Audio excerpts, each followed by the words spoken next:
حماد سے میری کافی انڈرسٹینڈنگ ہو چکی تھی. ہم روز رات کو بات کیا کرتے تھے.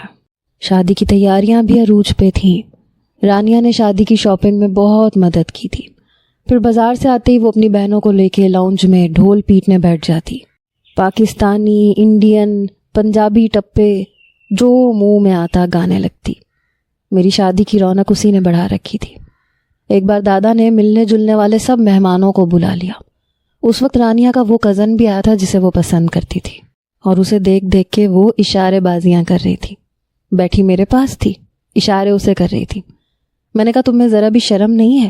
دادا جان کی نظر پڑ گئی تو کہنے لگی تو کیا کروں، دل کے ہاتھوں مجبور ہوں. میں نے کہا تو اسے کہو رشتہ مانگ لے. وہ کہنے لگی تم جاؤ گی تو میری باری آئے گی، اسی لیے تو تمہاری شادی پہ اتنا ڈھول بجا رہی ہوں، لڈیاں ڈال رہی ہوں، تاکہ جلد از جلد تم دفع ہو جاؤ اور دادا جی میرے بارے میں بھی سوچیں. میں نے کہا بڑی خود غرض ہو، مجھے تو لگا تھا میری شادی کی خوشیاں منا رہی ہو. وہ کہنے لگی نہیں جی، میں تو اپنا راستہ صاف ہونے کی خوشیاں منا رہی ہوں. اس نے آنکھ ونک کرتے ہوئے مجھ سے کہا تھا. میں تو اس کی باتوں پہ بس مسکرا سکتی تھی یا اسے گھور سکتی تھی. بہرحال رات کو حماد کا فون آیا. کہنے لگا اب رات کو نیند نہیں آتی. میں نے کہا وہ کیوں؟ کہنے لگا جیسے تمہیں تو پتہ ہی نہیں. میں نے کہا مجھے واقعی نہیں پتا. کیوں نیند نہیں آتی؟ کہ اب بہت زیادہ ذمہ داریاں ہیں شادی کی تیاریوں کی. مجھے یہی لگا تھا کہ شاید شادی کی شاپنگ کی وجہ سے وہ پریشان ہے، کیونکہ امریکہ میں رہنے والے یوں شادی کی رسموں کے جھمیلوں میں الجھ جاتے ہیں. مگر حماد کا جواب سن کے میں نروس ہوئی تھی. نہیں، شادی کی تیاری تو ساری موم کے ذمہ داری ہے. میں نے کہا تو پھر میری بات پہ کہنے لگا اگر میں نے بتا دیا کہ کیا کیا سوچ کے مجھے نیند نہیں آتی تو رات کی نیند تمہاری بھی اڑ جائے گی.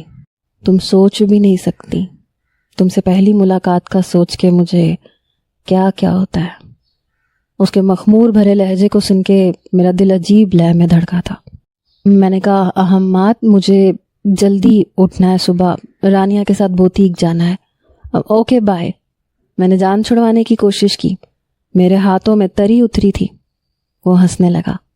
شائے گرل، کم آن یار، چند دن رہ گئے ہیں ہماری شادی کو. اب تو یہ شرمانا گھبرانا چھوڑ دو. میرے بارے میں سوچا کرو.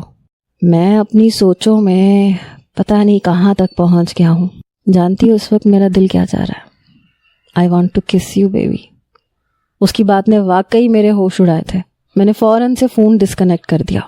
اس کا میسج آیا تھا لیکن میں نے نہیں پڑھا. میں بدحواس